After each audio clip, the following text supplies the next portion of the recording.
बिस्मिल्लाहिर्रहमानिर्रहीम। अस्सलाम वालेकुम दोस्तों, उम्मीद है कि आप सब खैरियत से होंगे।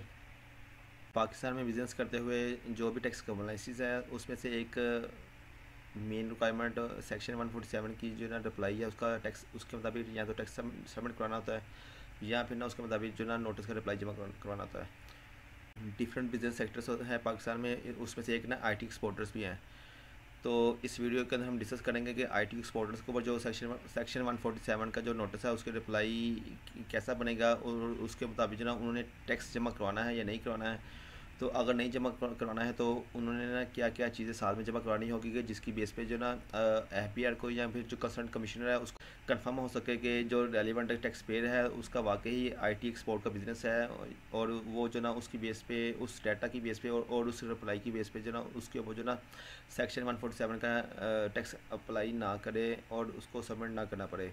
तो इस वीडियो के अंदर हम ओवरऑल आईटी एक्सपोर्टर्स के बारे में डिस्कस करेंगे कि उनका सेक्शन 147 का अप्लाई कैसे सबमिट होगा।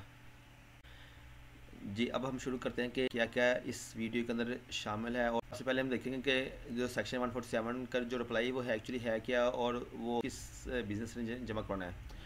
अगर हम इनकम टैक्स ऑर्डिनेंस 2001 के सेक्शन 147 में जाके रीड करें तो वहाँ से वो लॉ ने कंप्लाई किया हुआ है, मैंडेट किया हुआ है कि कोई भी ऐसा इंडिविजुअल बिजनेस चाहे वो किसी भी सेक्टर का हो तो अगर उसकी जो ना वो सालाना इनकम 1 मिलियन से ज़्यादा है तो उसने इसका टैक्स जमा करवाना है या फिर अप्लाई जमा करवाना है। और इसके अलावा कोई भी एओपी या पार्टनरशिप फर्म और जो कोई भी कंपनी होगी तो इन सब ने सेक्शन 147 के मुताबिक या तो एडवांस टैक्स जमा करवाना है। अगर टैक्स नहीं बनता तो उसने ना उसके मुताबिक रिप्लाई जमा करवाना लाजमी है।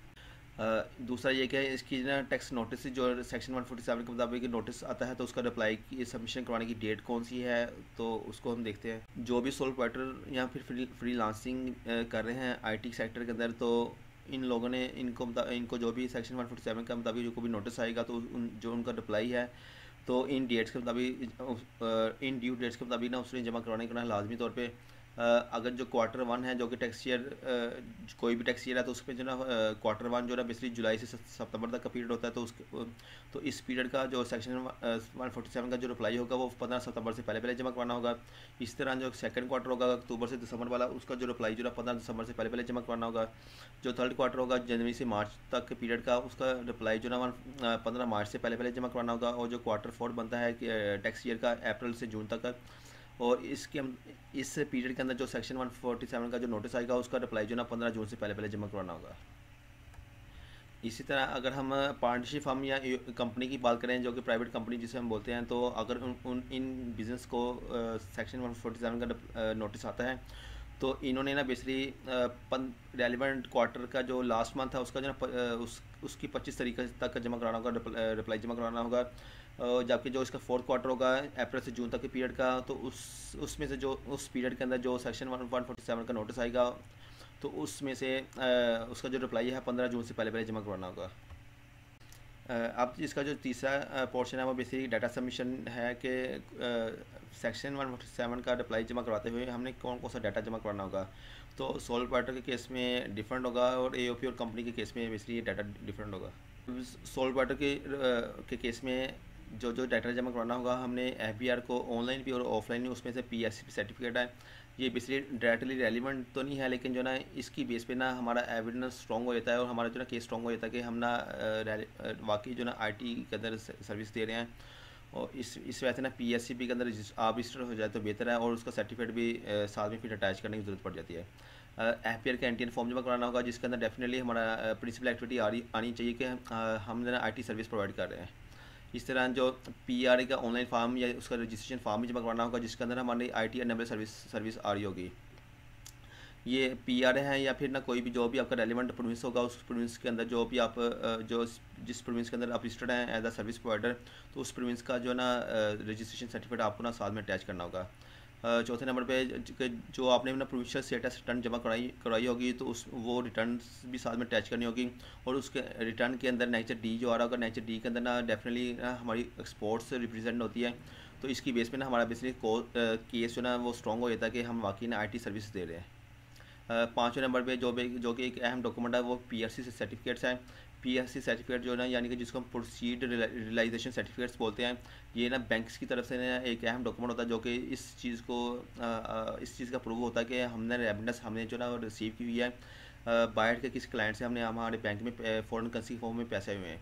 तो ये वाला डॉक्यूमेंट्स भी ना अटैच करना होता है जब हम 147 का अप्लाई जमा करवाते हैं IT एक्सपोर्टर के केस में। छठे नंबर पे IT एक्सपोर्ट्स की जो हमने सेल्स की होती है, तो उसकी इन्वॉइसेस जो हमने बनाई होती है, जो कि हमने अपने क्लाइंट्स को सेंड की होती है, वो वाली इन्वॉइसेस भी अटैच करनी होती है। और इसके बाद जो 7वें नंबर पे के जब हम एक्सपोर्ट्स करते हैं तो उसके अगेंस्ट हमें जो रेमिटेंस रिसीव होता है, तो बैंक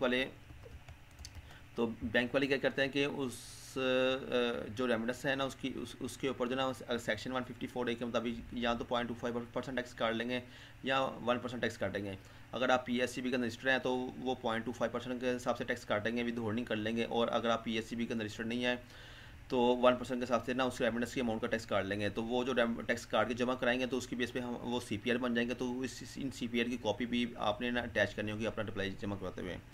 तो इसके अलावा भी अगर कोई रेलिवेंट कमिश्नर हमसे फर्दर डाटा मांगता है कि नहीं आपने ये वाली स्पेसिफिक चीज़ भी हमें जमा करवाई, तो फिर हमें ना वो वाला डाटा भी ना उनके रिक्वायरमेंट के मुताबिक जमा करना पड़ेगा जी। इसी तरह हम देखते हैं कि अगर हम किसी पार्टनरशिप फर्म या फिर प्राइवेट कंपनी का रिप्लाई जमा करवा रहे हैं तो उस केस में हमें क्या क्या चाहिए। तो उस केस में हमें यही इसी तरह PSC सर्टिफिकेट, PRA का ऑनलाइन फॉर्म या रजिस्ट्रेशन फॉर्म जिसके अंदर IT सर्विस मेंशन है वो वो होना चाहिए, या फिर आपका जो रेलिवेंट प्रोविंस है उस प्रोविंस के अंदर जो आपने रजिस्ट्रेशन कराई हुई है तो उसका रजिस्ट्रेशन सर्टिफिकेट, FBR का NTN फॉर्म साथ में अटैच करना पड़ेगा जिसके अंदर जो ना जिस एज अ प्रिंसिपल एक्टिविटी जो ना हमारी IT सर्विस मेंशन हुई होगी। इस तरह हमने प्रोविंशियल स्टेटस रिटर्न जमा करवानी है जिसके अंदर एक्सपोर्ट ऑफ सेल्स शो होनी चाहिए नेचर डी के अंदर। PRC सर्टिफिकेट भी हमने साथ इसी तरह अटैच करने हैं। इसी तरह एक्सपोर्ट ऑफ सेल्स की इन्वॉइसेस अटैच करनी है। और एडिशनली हमने क्या मेमोरेंडम की कॉपी अटैच करनी है जिसके अंदर हमने IT बिजनेस एक्टिविटी मेंशन की होगी। अगर आपकी पार्टनरशिप फॉर्म का अप्लाई जमा करवा रहे हैं तो मेमोरेंडम की बजाय ना पार्टनरशिप डीड अटैच हो जाएगी। तो इसके अलावा जो ना अगर आपने बैंक ने आपका टैक्स काटा हुआ है 154A की बेस पे तो उसका जो रेलिवेंट CPR होंगे वो अटैच करने होंगे।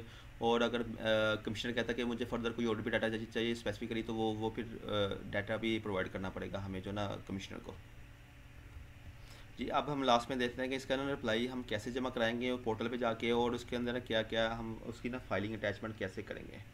तो आपने जैसे IRS पे लॉगिन करना तो हम ना ये लेफ्ट साइड पे ना इनबॉक्स आ रहा होगा, इनबॉक्स के अंदर ना जाएंगे तो वहाँ पे ना एक नोटिस पड़ा होगा विद होल्डिंग / एडवांटेज के सब टैब में। तो जैसे इसको हम क्लिक करेंगे तो ये हमारे पास ना रेलिवेंट क्वार्टर का नोटिस आ जाएगा सेक्शन 147 का। इस पर हम क्लिक करेंगे और इसके ना रिप्लाई में आ जाएंगे। रिप्लाई में आके हम इसको सिलेक्ट करेंगे। जैसे इसको हम सेलेक्ट करेंगे तो हमारे पास ना ये रिप्लाई वाला टैब ओपन हो जाएगा। तो इसके अंदर ना ये इसके 3 पोर्शन आ रहे होंगे, कंटेंट्स आ रहा है, डाटा आ रहा है और अटैचमेंट आ रही है। तो हमारा बेसिकली IT एक्सपोर्टर का रिप्लाई है तो इसमें सिर्फ हम दो टैब को सबमिट करेंगे, फीड करेंगे। एक कंटेंट्स है जिसके अंदर हम जो हमने रिप्लाई ड्राफ्ट किया होगा उसको हम यहाँ पे पेस्ट कर देंगे। और तीसरा जो अटैचमेंट है यानी कि जो हमने डॉक्यूमेंट अटैच करने ना जिसको अभी हमने लिस्ट आउट किया था उन सबको हम इधर अटैच कर देंगे आगे। तो कंटेंट्स में आके हम पहले हम रिप्लाई अपना सबमिट करते हैं जी। ये जो ना बेसिकली रिप्लाई बनाया हुआ है इसका एक्सपोर्टर के केस में सेक्शन 147 का।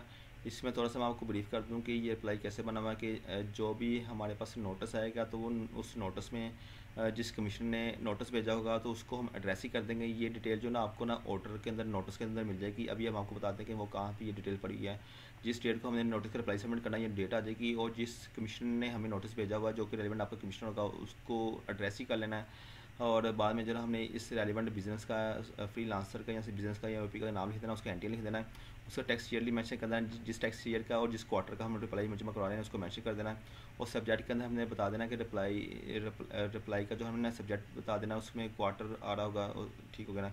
तो इसके बाद हमने रिप्लाई स्टार्ट कर देना है। इसके अंदर ना ये वाली लाइन हमारी जनरल होगी जिसके अंदर ना हमने ऑफिस का लेटर नंबर बताना है। ये लेटर नंबर और इसकी डेट जो है जिस डेट को नोटिस आया हुआ है ये हमने बेसिकली हमें मैसेज कर देना है। और इसके बाद ना हमने ये बेसिकली कमिश्नर को ये ब्रीफ करना है कि चूँकि हम IT एक्सपोर्टर प्रोवाइडर हैं तो इसके लिए ना हमारे ऊपर जो ना सेक्शन 154 और सेक्शन 154A के मुताबिक ना हमारा जो टैक्स है बेसिकली वो फाइनल टैक्स रिजीम के अंदर फॉल कर रहा है।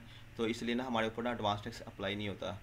तो इस चीज़ को हमें जो ना अपने रिप्लाई को फर्दर उसको स्ट्रॉन्ग बनाने के लिए ना हमें ना साथ में अटैचमेंट करनी पड़ती है जो कि जिसका भी हमने जिक्र किया हुआ है। तो ये जितने भी ये एविडेंस है ये लाजमी तौर पे ना आपको अटैच करने पड़ेंगे अपना रिप्लाई सबमिट करते हुए, ताकि जो ना रेलिवेंट कमिश्नर ना उसको जो ना ये स्ट्रॉन्ग बिलीफ हो जाए और उसके बाद ना ये सफिशिएंट एविडेंस हो कि हमारी जो ना जो सर्विस है वो वाकई IT एक्सपोर्ट सर्विस है और वो ना नॉर्मल वो लोकल सर्विस नहीं है और ना ही वो नॉर्मल टैक्स रजीम के अंदर फॉल करती है।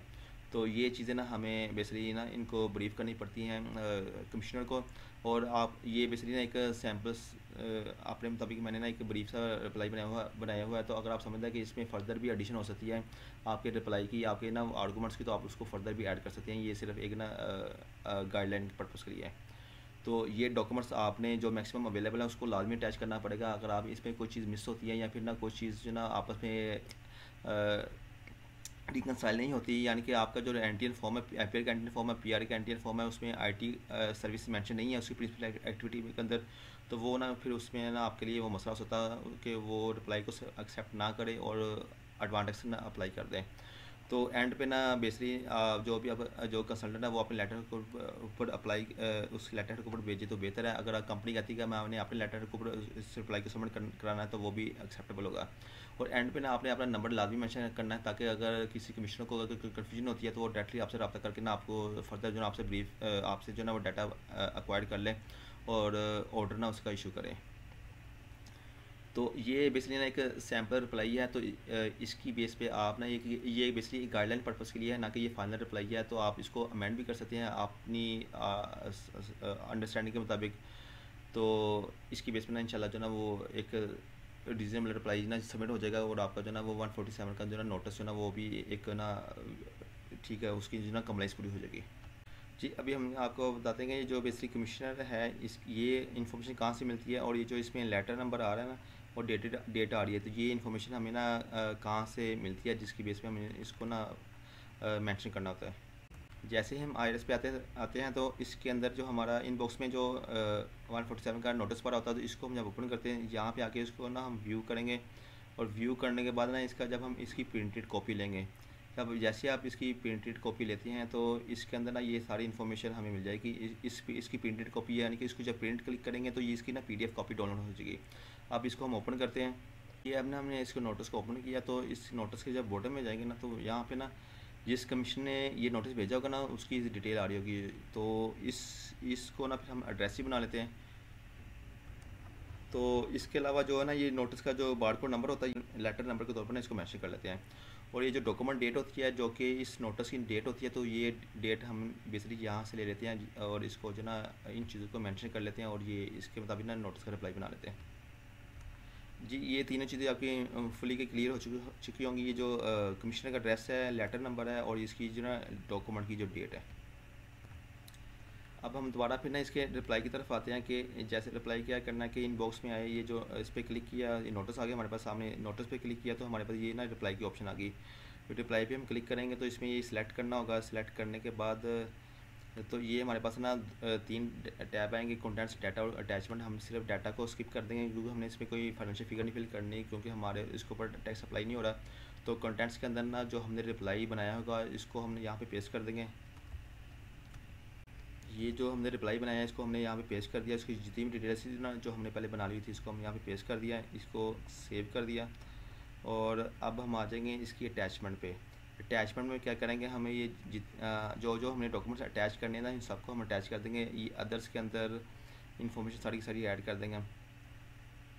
हमने सारे डॉक्यूमेंट्स अटैच कर दिए हुए हैं। तो इसके बाद हम क्या करेंगे कि इसका जो रिप्लाई है उसको ये सेव कर लिया हुआ है और इसमें ना अब ये जो ना बेसिकली रेडी टू सबमिट है, तो इस पर हम सिंपली हम सबमिट के ऊपर क्लिक करेंगे, इसको यस कर देंगे। तो ये बेसिकली ना हमारा जो रिप्लाई ना ऑनलाइन जमा हो चुका हुआ है। तो रिप्लाई जैसे हम जमा कराएंगे ये इनबॉक्स से निकल के ना इसमें आ जाएगा, आउटबॉक्स में आ जाएगा। तो यहाँ पे आपको मिल जाएगा कि जो हमारा रेलिवेंट पीरियड का जिसको भी हमने आज जमा कराया हुआ 23 अप्रैल को, तो ये यहाँ पे शो हो गया है। तो अब ये हो गया ऑनलाइन रिप्लाई सबमिट। अब दूसरा काम क्या करना है कि इसका ऑफलाइन रिप्लाई भी सबमिट करना है। तो उसके लिए क्या करना है कि जो रिप्लाई अभी हमने बनाया है, ये हमने ड्राफ्ट किया था, तो उसको लेटर हेड के ऊपर प्रिंट लेना है। लेटर हेड के ऊपर प्रिंट लेके इसको साइन स्टैम्प करके इसके साथ जो जो डॉक्यूमेंट हमने मेंशन किए हुए ना ये वाले, ये सारे डॉक्यूमेंट्स हमने अटैच करने हैं। और साथ में जो इसका ऑनलाइन रिप्लाई हमने बनाया हुआ है उसकी भी कॉपी लेनी है। तो उसको कॉपी को भी अटैच करके ना है तो इसको लाजमी जो ना फिज़िकली सबमिट कराना है, ताकि ना उनके पास ना रिकॉर्ड का पार्ट बन जाए। तो होपफुली जो ना इंशाल्लाह इस रिप्लाई की बेस पे जो ना वो सेक्शन 147 का जो नोटिस जो ना वो मैनेज जो हो जाएगा, उसकी जो ना कंप्लाइंस पूरी हो जाएगी। जी दोस्तों, ये हमारी वीडियो इधर तक की थी। उम्मीद है कि इस वीडियो को देख के जो ना आप सेक्शन 147 का जो नोटिस आता है तो उसकी रिप्लाई को आप हैंडल कर सकेंगे।